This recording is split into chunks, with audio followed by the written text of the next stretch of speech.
Okay, we're back. Sorry about that, guys. My computer decided it wanted to be stupid, so I think that was about 27 minutes. So that can be part one. But what I'll do is I'll just go back to the start of this hand. So we got King Jack of clubs here, and we make it 2.5x from the small blind, which is fine. And we bet flop, and now we get to this turn, and both Tom and myself think we should be barreling here. Yeah. Yeah. Just because of the fact that the board hasn't really changed, but I think we fold out tens and we fold out lower pairs, and we may even fold out like Jack 9 or something like that. And we really don't want to be check calling here with a draw. Yeah. Because we just have to check fold rivers when we must, and... Yeah, so now we're probably... See, I'd nearly call that just to know what he has. In game, I would. And he does, and he hits his flush on the river and bets 1/10 pot. Awesome. Yeah, that's almost one of those information spots where you're like, equity-wise, we're ever good, but, for the value in future spots, it's going to be almost worth calling, just because... Yeah. Yeah, I agree. Pretty stupid, though. Flooding's good. Yeah, I'm fine with flatting. Especially when this guy's going apeshit behind us. Now, I kind of like this flat here as well, because we're pretty... yeah. Sorry, I thought you were going to say you kind of like 4-betting. I was going to say I don't love 4-betting because we don't want to get it in. No, I like flatting. Just from the information we had previous hand, I like flatting because I think he's going to play really badly, and it's going to... We're deep enough that we can afford to put those extra chips in. I mean, this board is really bad, and we're not really going to be able to do much. It checks behind now. Wow. That's a great turn. So I'm betting that turn. Yeah. Being slightly smaller, but yeah, it's fine. Yeah, I don't know whether you're just clicking on half pot button or not. Probably. It looks like it's got like... Yeah, exactly half. Yeah. And great river. And I bet real big here as well. I think that's great. I mean, I almost like shoving because we got 6k into 4k. I think a shove would work. Yeah, I'd like a shove much more if we kind of backdoor the straight or something. But he's gonna fold king queen to a shove, I imagine. Yeah, but don't you reckon this looks ridiculously strong? It's still... It does, which is why I probably bet 2-7 because of this guy is a fish. It doesn't matter if we look exploitably strong because he's not going to pick up on that. So to us, this looks ridiculously strong, and I'm probably folding. I might even fold a deuce here. Yeah, I'd be folding ace deuce to the river bet. Yeah, but to him, this is fine. So I think against fish, you just bet as big as what you think you can get away with, and I think this is fine. And I still think a shove might be good, but I think... Yeah, but a shove psychologically just looks so much more ridiculous. Did he fold? Yeah, he folded.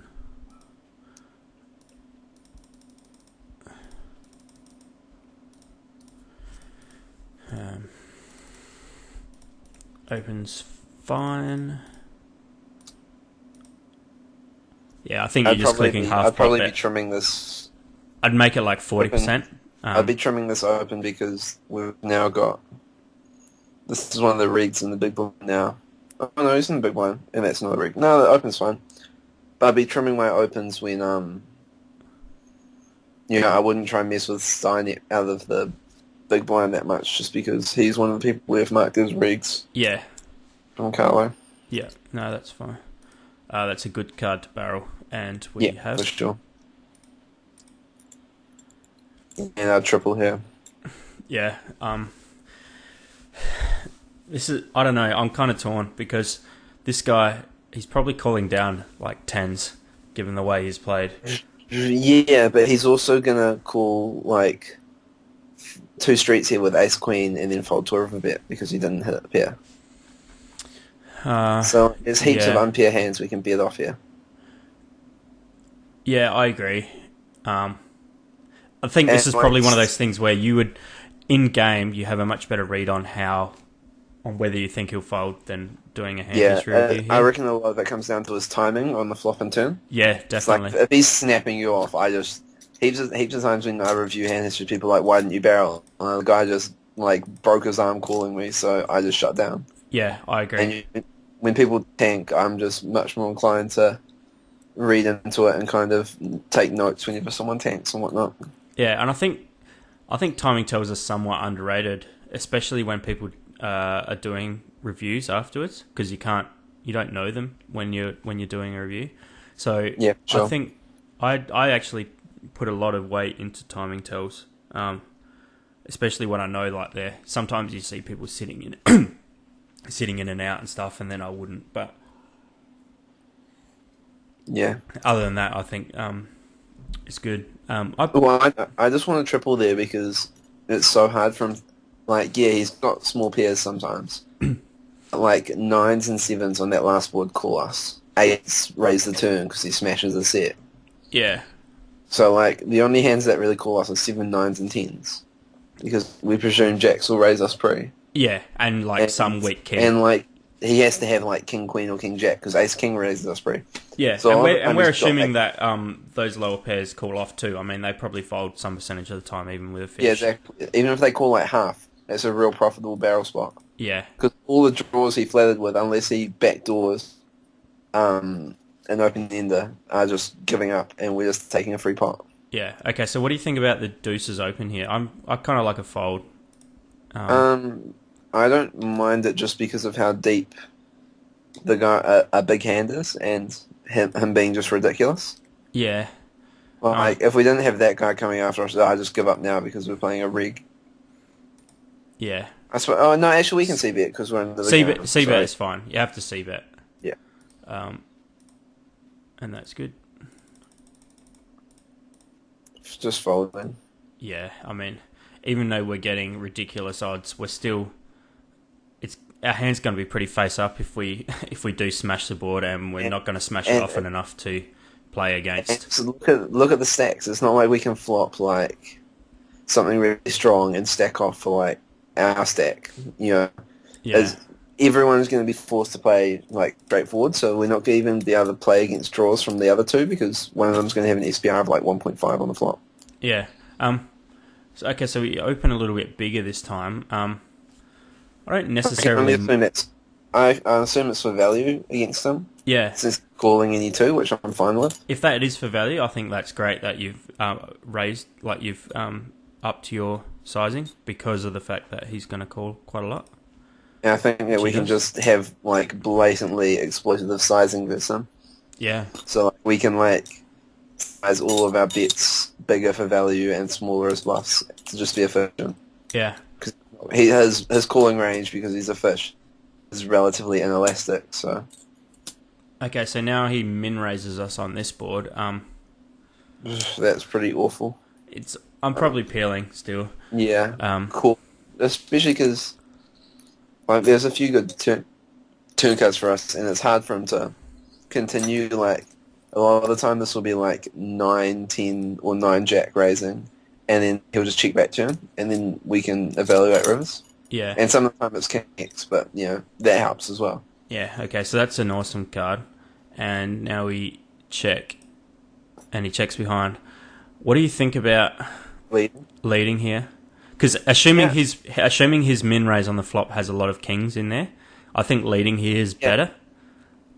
And even assuming it's got draws and stuff in it, because they're just gonna. The whole reason you want to raise your draws on the flop is to raise flop, check back turn, Yeah, to get 2 cards for less with some fold equity. yeah. I'd be leading. I'd be leading, not massive. I'd probably be leading like 1-3, 1-5. Yeah, I was going to say about 1500. Just because his range has kind of got weaker now that there's very, very few queens in it. So like he can't have like a lot of the queens that we were previously, that we were already beating. Like he's not got queen 8 here or anything and just spazzing out raising. Yeah, but he still has. It probably weights it more towards kings, which is better for us. Yeah, for sure. I just don't know if great river. Okay, so I'd be bombing it. Just I would be like potting it here. I think he has a jack a fair amount of the time, like King Jack, Jack 9. And even like King X wants to call here real bad, and like on the off chance he's been like just raising like ace X of clubs that didn't 3-bet pre. Yeah. Oh, and actually backdoored it. That doesn't really happen. Yep. So we make it 3K, which is I think is fine. Yeah. And we get a call, and he shows ace jack. Yeah. So I think that's good. Yeah. I think I bet turn. Yeah. Sure. Yeah. Which against this part of his range he probably folds, but we're not sure. He may even call here. He doesn't raise flop to fold turn. Yeah, that's true. That's very true. So yeah, if he's like when we don't, like they've got real binary thinking. So like when they raise flop, they're raise folding, or just spaz out getting in. But when we call and bet turn, we don't actually rep anything other than a queen in that spot. So like he's just gonna station off after raising because it just looks like we're trying to take the pot away when we bet small. Yeah. Okay. So what do you think about folding this spot here? I'm fine with it just because it's playability versus someone that's virtually always calling us isn't that good. Like, and these are the kind of rough hands that you want to be cutting out, and you want to open hands for value wider. Yeah. So like your Jack 10 off skyrocket in value, your 7-6 suited skyrockets in value, and hands like that actually got blocker value like ace 2's probably a mandatory open, but not great. Like it's not ideal. King 5, King 6, all those hands with blockers actually become awful hands. Yeah. Queen 5, Queen 6, Queen 7, Queen 8 aren't great hands. Yeah. I'm still in Queen 8 and probably Queen 7, but given that we just won a big pot as well, I think he might try and spike call slightly more often as well. Yeah, and we're just going to have to barrel on with very little fold equity, vast majority of flops. In terms of flop with all equity, we're only really happy with a King X flop. Yeah. Ace 9's fine. How deep was he, sorry? Yeah, that's fine. Just 3. Yeah, what's that? Not even 15. Yeah. Slightly over 15. 17 bigs. Checking your maths again. Why is he just like opening here rather than? It would, we could fold here if he was a rig and he only raised calls at the top of his range. But judging from his size, I assume he's just bad. Yeah, because that's a true. rig not like 2-7 it here. A rig would like 2-10 or he's just bad and that's just a cooler. Yeah. Oh, bink. But we run pure and virtually free rolling the river as well, which is always nice. Yeah. But yeah, we can. He's not a rig inducing there. He's just like I have pretty hand, I raise. Yeah, I think so. Yeah, it's a fold.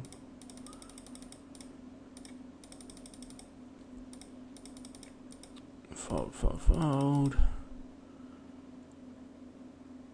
This is probably one of those hands that we're saying you probably cut out. Do you think? Yeah, this is pretty close to the bottom, but the guy's also kind of settled down a bit. Yeah. I like 9-10 a lot more, obviously. Yeah, 18 suited isn't open. Yeah. This might actually be the best hand we fold, maybe? Yeah, I think either or is fine here. If you want to fold it, that's fine. If you want to open it, that's fine. I think it also really depends on the blinds because one of them's got like a marginal 3-bet getter than stack.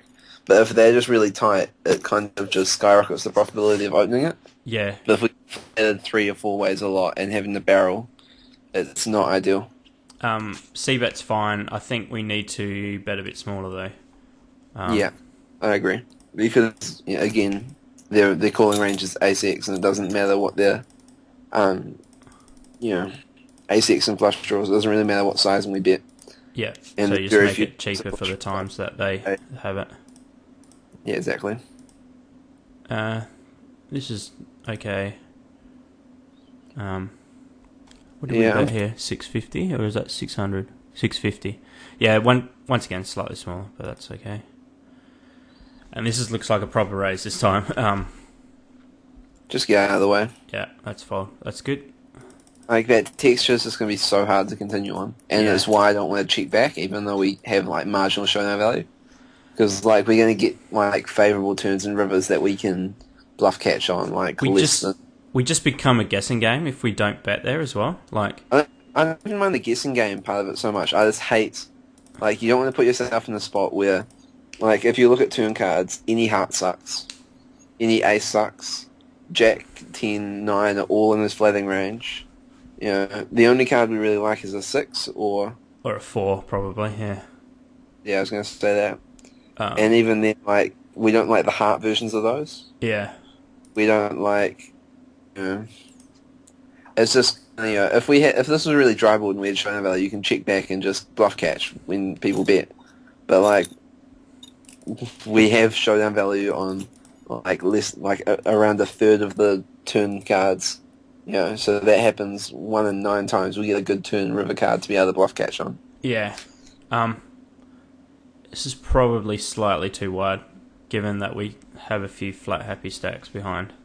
Yeah, and I don't really love, considering we've got direct position on. Is he the only rig at the table? He's the only rig currently at the table. There's no reason to open on his blinds. Yeah. We want to play we want to widen our range when he's already folding. He's not left axed. We want to tighten his range when he's still. This is the only time, you know, that he's going to, you know, acting after us pre-flop. So there's no reason to, you know, kind of let him put us in shit spots. Yeah, I agree. If you're going to do it, I'd do it a bit smaller, probably. Oh, I'd do it no. I don't mind this sizing. But it's probably it's on the bigger side, but very really flat us out of position, so we may as well make it slightly smaller because we're gonna lose chips when he full bet. We're pretty deep though, so I don't. I suppose like 50 effective, yeah. I mean, he's probably going to flat like all of his suited broadways and mid pairs and things like that. If he's doing that, I'd rather pick if you expect him to flat, I'd rather be 3-betting him with like suited connectors, stuff like that, rather than ace blockers. Ace blockers are really... Yeah, sorry, I'll just get that out of the way. What I'm going to do is I'm just going to scope him, because it's going to be interesting, because Carlo's tagged him as a reg here, but I'm not exactly sure how good. You know. Yeah. Well, see, the thing is, if he's going to be flatting us, then I want to, you know, remove our ace x, king x blockers and replace it with suited connectors and things that are going to flop reasonable equity some percentage of the time, whereas, you know, the reverse implied odds in a 3-bet pot of ace 5, if you're expecting to flat us a lot, yeah, it's pretty... Okay, so he's played 3,000 games on Merge with an average buy-in of 20, and he's 13k up. So he's good. That would be close to being one of the top people on Merge, I would have thought. I don't think there would be too many. Like, he'd be in the top few percent at least. So yeah, based on the volume and stuff as well, means he's grinding a reasonable amount considering how few tournaments they're on. Yeah, and that probably means, given that we know there's a couple of soft spots on the table, it probably means just them, really, just let him go. Yeah, it's not as if he's running over the table either. He's just letting us, you know, value bet the fish. There's no real need to. I don't love bluff catching here, although he turns up with like a lot of. Like, does he? What sort of cards does he bluff catch here after he check called on the flop? Like he can have ace 10 through queen of spades. Yeah, is it spades mostly? I think it is, right?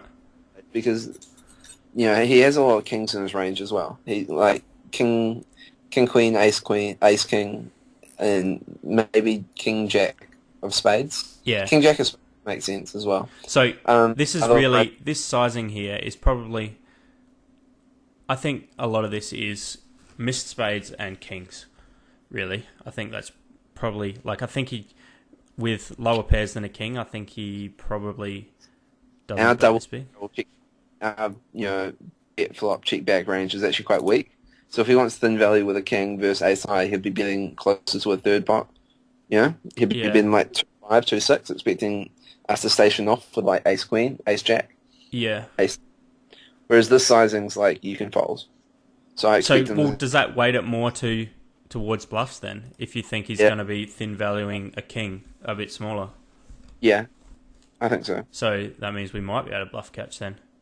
Yeah, no, I think we can call here just based on sizing. Oh, Yeah. wow. Yeah, so you just check call with the gutter. Yeah. Probably expected to be able to take it away quite a lot, but... Yeah.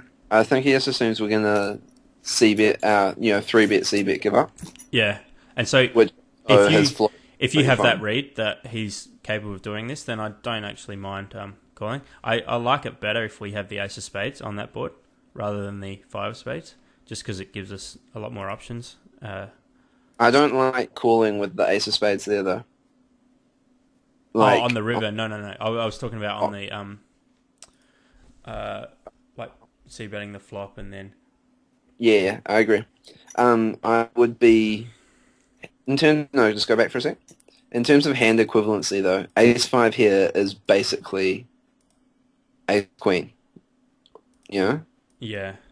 arguably even ace jack, because anything he's value betting, we already lose to, and anything, he's not turning ace 10. He's not turning ace queen into a bluff or going for thin value on this river, right?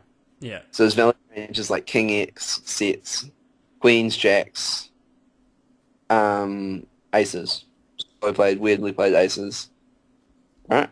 Yeah. Because he's never got 3x and turning into a bluff on the river. He's never got all gone for thin value, and he's never got a pair of twos or fours. So, I mean, if you're checking back this turn and calling a safe river with ace five, you should be doing it with ace queen.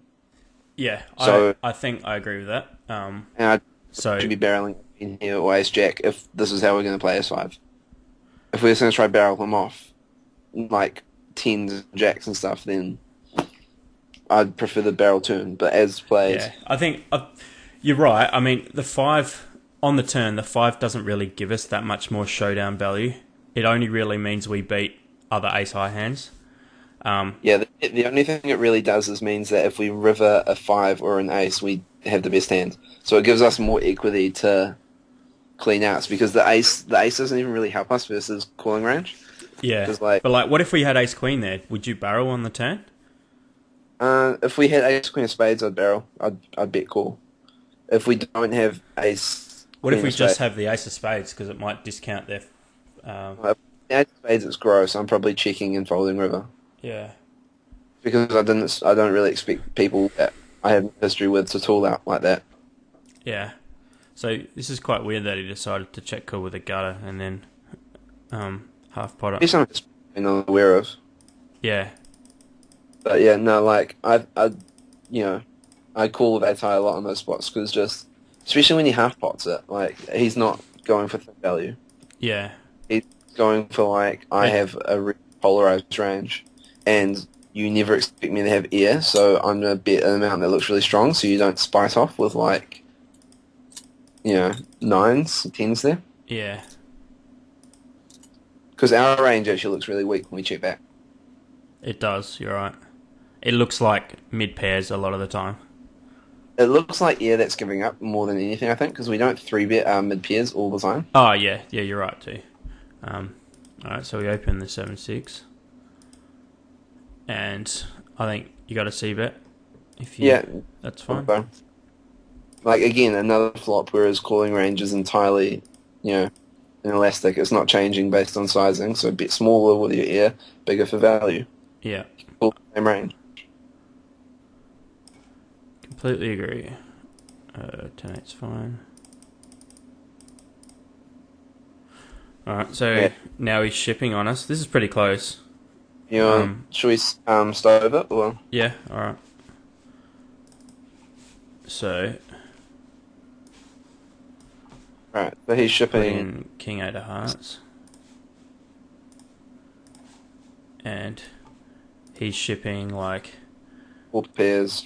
All pairs, pretty much all broadways, all aces. Most kings.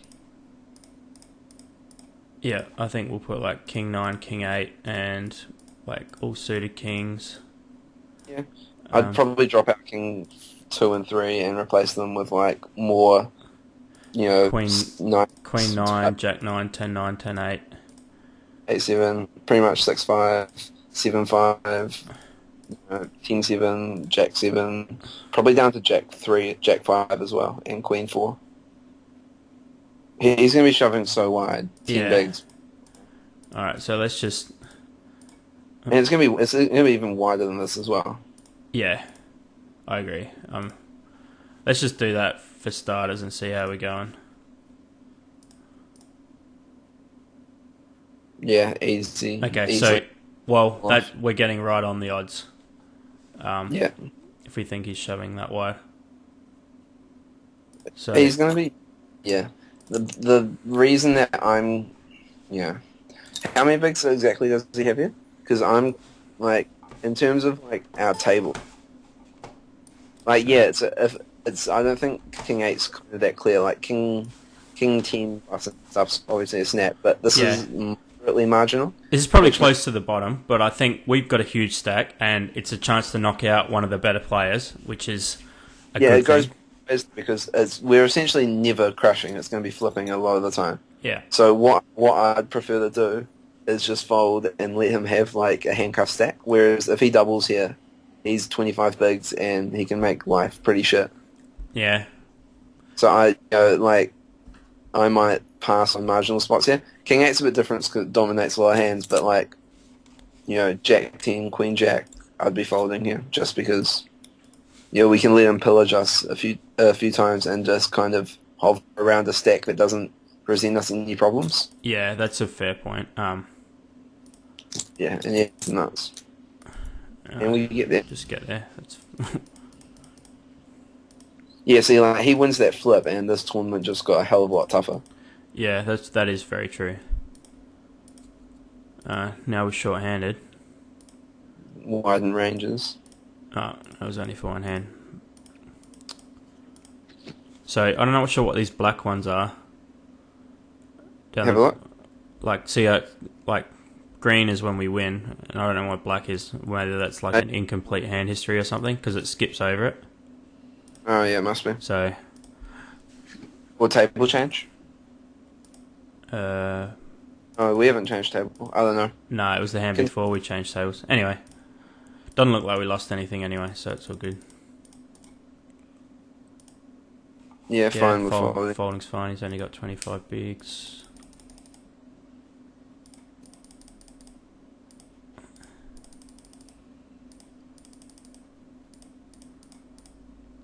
That's fine. Yeah, we get clicked back here. I'm not sure if it's good, but I often flatten these spots. I do too. I'm not actually sure whether it is good, but Because if you're 4-betting, we're never 4-betting getting it in. no. 50 deep. It kind of turns our range face up when we set mine, but we're getting such ridiculously good odds that... It might either, because, like, we can, 4-betting's okay, but, like, we fold out his ear, whereas we can just bluff catch if he's 3-betting, like, the standard polarized range. Yeah. No, I agree. Then bluff catch, and then, like, people will turn their range face up at some point in the hand. So we can just kind of let them do it by playing a bit passively. Yeah. Rather than, like, having to invest. Like, the one thing I never understand is when people say, oh, he has air, so I'm going to raise. Like, yeah, if he has air and you raise, all you've done is stopped him bluffing. Yeah. And you've locked it allows him to play perfectly by folding all his air and... and continuing with his nuts. And, like, even if you raise fold, you've put in... Like, when people... Like, the one that always annoys me is when people just want to raise the flop just because they think he's full of it. Like, just flat the flop. On the turn, he'll most likely continue with his value hands and give up with his bluffs. Well, and you can flat the flop for the same price as what you can raise the flop for.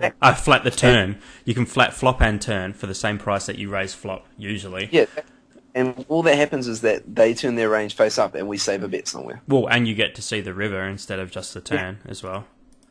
Yeah, for sure. It's a pretty nice card, and we bet for value, but get a fold. Yeah, that hand was fine. Sorry, I got bet. Yeah. What do we got here? 40, 30. I don't love this. I'd probably fold. Yeah, I'd prefer the fold just because that's going to happen. Well, I'm not sure that happens that often, but I just don't know what we're going to... Out of position, it's just going to be hard to get And huge value we're not anyway. really deep enough to like, play multiple streets comfortably in the three-way pot. Yeah. Because decks just become so much shallower three-way. Yeah, and there's just no board except for like flopping a7 or a flush, which, you know, an Or ace... 7. Oh, yeah, 7-7 as well, obviously, but that was just going to be that comfortable one. Yeah, hard. Just folding pretty is fine. Yeah. What do you think about setting up a squeeze spot here? Yeah, well, I'd be flatting. I'd even flat just normally here. Yeah. Just because I don't want to 3-bet. Like, I think 3-bet getting it in with this Pavar's range is kind of Yeah, tough. I agree. Like if he raised like 8s or just raised flats it, like, you know, we're not really getting value from much from a 3-bet. He's not floating 3-bets with this stack with like Jack 10 suited or like A7 or anything. Whereas if we flat, his range is still wide. Yeah. And like people seem to get upset when you have to be flop dependent and give up on flops, but like a lot of the time you just, you know, he'll tell us who has a big hand. Yeah. And then we get away losing a lot less than when we supposedly got cooler when we put it in too deep with a marginal range. So what are we, like, less than 20 bigs? Are we getting it in here? Like, Yeah, if, less than if 20. he has 10? That's like 30, what?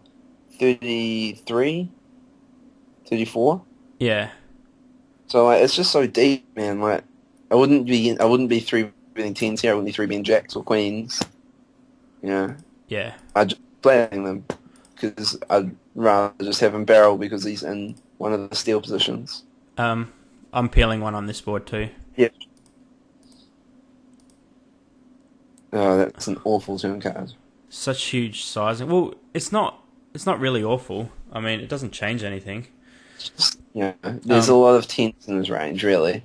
And no, we were already behind them, but it just makes it really hard because, like, the thing is, his range is narrowed a ton with the sizing. Like, I don't think aces really continue on the sizing. I don't think kings, queens, jacks. I think aces do. Really? Yeah, because how do we ever have a 10 or a 5 here? It's so... I think our range is way too... When we check call on the flop, we don't have many 5s in our range by flatting. We'd be flat... Like, people flat things like Jack 10, 10-9 suited, 10-9 off, 10-8 suited, Queen 10, all those things flat and check call flop. You know, we have a reasonable amount of 10s in our range, and the thing is that him betting this big on turn is never getting value from worse. So maybe he will, like, bet aces here. But aces gets a little scared because they lose to any 10 and any 5. So they're basically only getting value from ace high. We can discount 5s because we never have 5s.